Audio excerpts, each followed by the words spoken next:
In the shadows of our bustling cities, a quiet crisis unfolds daily. Thousands of exotic animals, once held as illegal pets, are seized by authorities each year. From venomous snakes to large primates, these confiscations are a testament to the pervasive illegal wildlife trade. But what happens after these animals are removed from illicit captivity? Who shoulders the immense burden of their care and rehabilitation?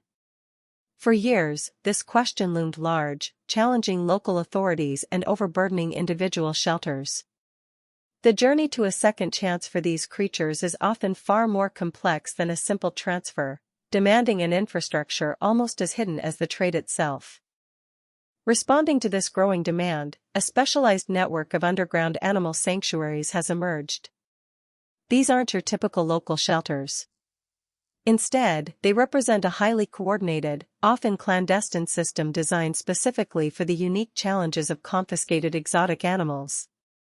According to Dr. Anya Sharma, a veteran wildlife veterinarian, the sheer diversity of species, each with its specific needs, meant that a piecemeal approach simply wasn't sustainable.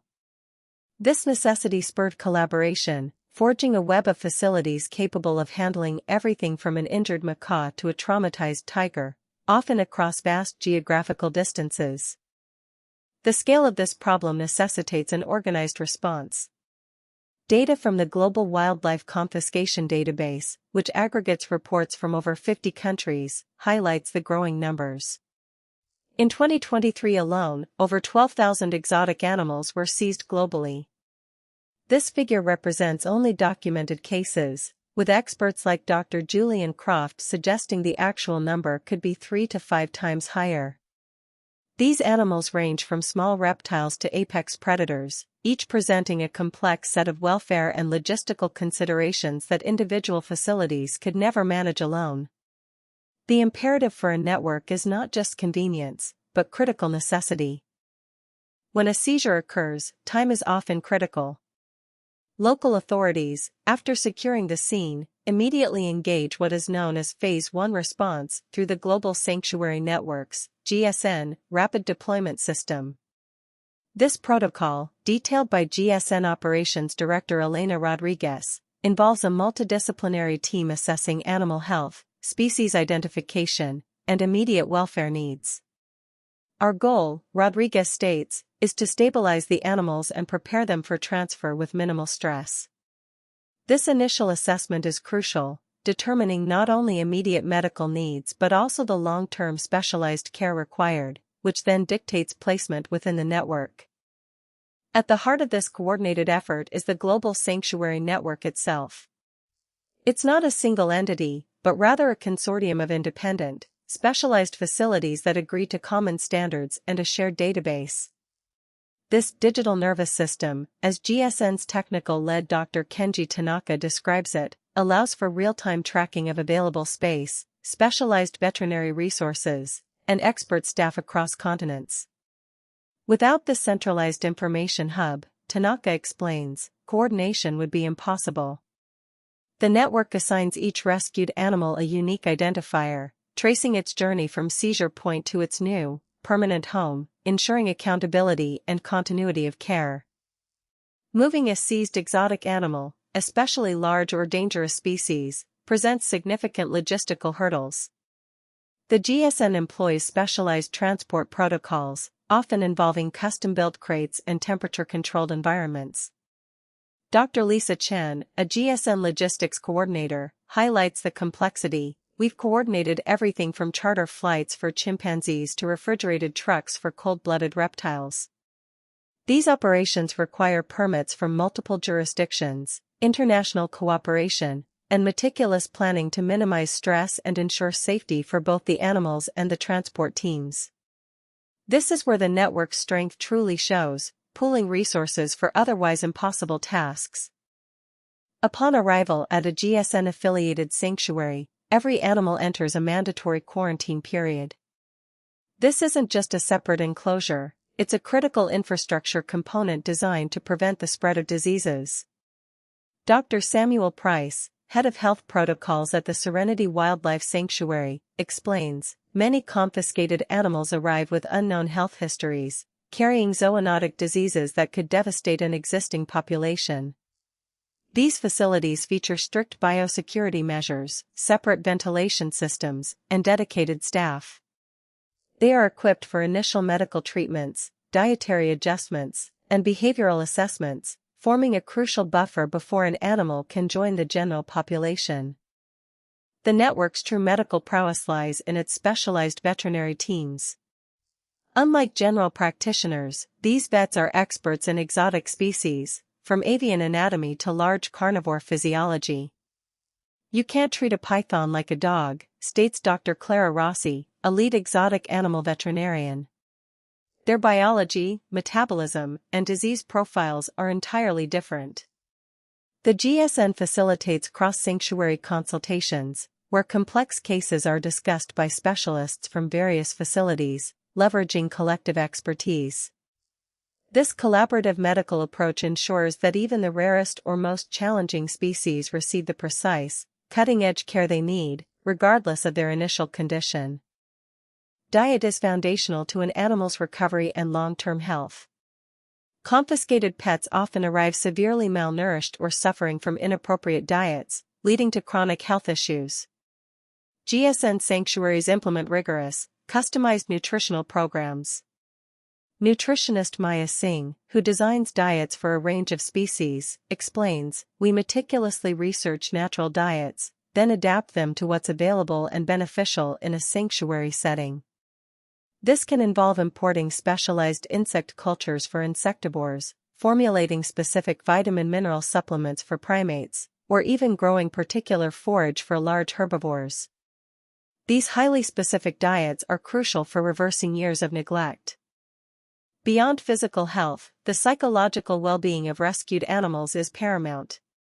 Many exotic pets suffer from severe psychological trauma and behavioral abnormalities due to prolonged isolation, lack of stimulation, or abusive conditions. Sanctuary behaviorists, like Dr. Chloe Miller, develop comprehensive enrichment programs. "Our goal," Miller states, "is to mimic natural behaviors and environments as closely as possible. This includes complex puzzle feeders for primates, scent trails for big cats, and varied perching structures for birds." The network shares successful enrichment strategies and designs through its central database, ensuring best practices are disseminated and adapted across all facilities. The GSN operates through a system of regional hubs, which serve as strategic staging points and specialized care centers. For instance, the Amazonian Wildlife Hub might specialize in tropical birds and reptiles, while the Desert Springs Sanctuary could focus on arid climate species. This specialization prevents individual sanctuaries from becoming overwhelmed by a broad range of animals they are ill-equipped to care for. Furthermore, these hubs facilitate the sharing of scarce resources, from specialized medical equipment to highly trained staff. "A crucial aspect is mutual aid," explains Javier Morales, director of the Central American Hub. "If one sanctuary faces a crisis, others in the network can quickly mobilize support." Operating a network of this scale, providing lifelong specialized care, requires substantial financial resources. The GSN addresses this through coordinated fundraising initiatives and careful donor management.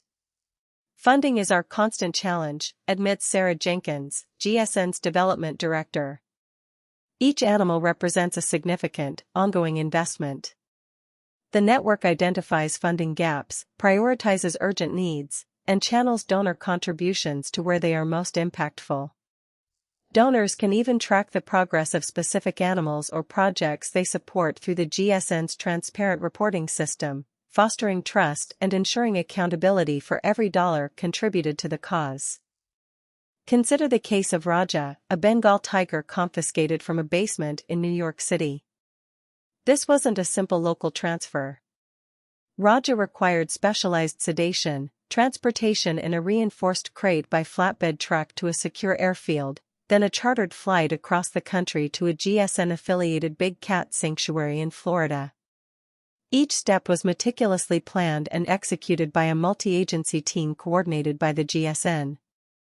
Dr. Elena Petrova, lead veterinarian on the case, remarked, Without the network's ability to mobilize resources and expertise from different regions, a rescue of this magnitude would be almost impossible for any single entity. Raja now thrives, a testament to the network's capabilities. A fundamental decision for the network is determining whether an animal can be rehabilitated for release or requires lifelong sanctuary care. Dr. Mark Davison, a GSN wildlife rehabilitation expert, emphasizes, "Our primary goal is always to return an animal to its natural habitat if possible, but for most expats, this isn't realistic." Animals habituated to humans, imprinted, or suffering from irreversible health issues often face a future only within a sanctuary. The network's careful assessment process, involving behaviorists, vets, and species specialists, makes this difficult determination, ensuring that resources are appropriately allocated for each animal's best possible outcome. While rescue and care are critical, the GSN also invests in preventing future confiscations. Through public education campaigns, they aim to raise awareness about the ethical and legal implications of owning exotic pets. "Our message is simple: these are wild animals, not commodities," says GSN Education Coordinator Maria Lopez. This includes informing potential owners about the immense welfare needs of exotic species and supporting stricter enforcement of wildlife protection laws. By tackling the problem at its source, the network hopes to reduce the demand for exotic pets, lessening the burden on their already stretched resources and ultimately saving more lives. The GSN's ability to coordinate across vast distances relies heavily on cutting-edge technology. Their proprietary Sanctuary Link database tracks every animal from intake to placement, noting medical history, behavioral traits, and specific needs. This system, developed in partnership with leading tech NGOs, enables instant communication among sanctuary teams, veterinarians, and transport logistics personnel. According to data architect Alex Kim, Sanctuary Link isn't just a database, it's a living map of capacity and expertise, allowing us to make swift, informed decisions under pressure. This digital infrastructure is as vital as any physical enclosure. The backbone of this intricate network is its dedicated human element, thousands of staff and volunteers. These individuals, often working long hours in challenging conditions, are the primary caregivers, trainers, and advocates for the animals. The GSN coordinates training programs and shares best practices, ensuring a consistently high standard of care across all facilities. Volunteer coordinator David Green notes, "Our volunteers come from all walks of life, united by a passion for animal welfare. Their commitment is indispensable, augmenting our professional teams and extending our reach into communities." This collaborative spirit is essential for the network's daily functioning and long-term sustainability. The work of these sanctuaries is not without its ethical complexities. Housing exotic animals for life, even in ideal conditions, raises questions about their inherent right to freedom. Dr. Evelyn Reed, an animal ethicist consulting with the GSN, states, "While sanctuary life is a vast improvement over illegal captivity, it's a compromise. Our aim is to provide the best possible welfare within this compromised reality, always striving to restore dignity and natural behaviors. This often involves creating expansive, naturalistic enclosures and minimizing human interaction where appropriate." The network continually reviews its practices, balancing safety with the animal's intrinsic needs. The contrast between an isolated, ad hoc rescue and the GSN's networked approach is stark. An individual seizure without network support often leads to overwhelmed local facilities, improper placement, or even euthanasia due to lack of resources. Before the network, states former wildlife officer Thomas O'Malley, "We frequently faced situations where we had nowhere to take a seized animal, especially larger, dangerous species." The network's strength lies in its ability to leverage shared resources, diverse expertise, and pre-established protocols.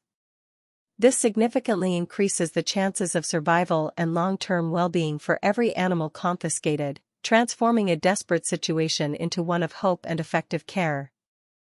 Today, thousands of animals are not just surviving but thriving within this hidden network. From monkeys rediscovering social bonds to big cats roaming expansive enclosures, their stories are a powerful testament to collective effort. These sanctuaries, once merely holding facilities, have become true havens of healing and natural behavior.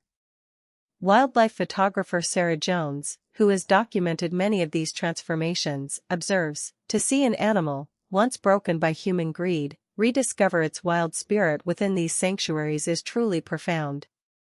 It's a second chance they truly deserve, made possible by dedication and coordination." The Global Sanctuary Network and its partners represent a vital line of defense against the devastating impacts of the illegal exotic pet trade. Their intricate system of coordination, specialized care, and unwavering commitment ensures that confiscated animals, often the most vulnerable victims, are not lost to bureaucracy or neglect. This unseen infrastructure provides not just shelter, but a promise, a chance at a dignified, healthy life away from exploitation. As long as the trade persists, so too will the need for this dedicated network, standing as a beacon of hope for creatures caught in humanity's shadow. The work of these hidden networks is sustained by ongoing support. Every donation, every volunteer hour, contributes directly to the care of these rescued animals and the complex coordination required to save them. By understanding the challenges and supporting organizations like the Global Sanctuary Network, you become part of this essential lifeline. Visit their website to learn more about how their coordinated efforts transform lives and how you can contribute to providing second chances for these remarkable creatures. Your involvement ensures that the hidden network continues its critical mission, one rescue at a time.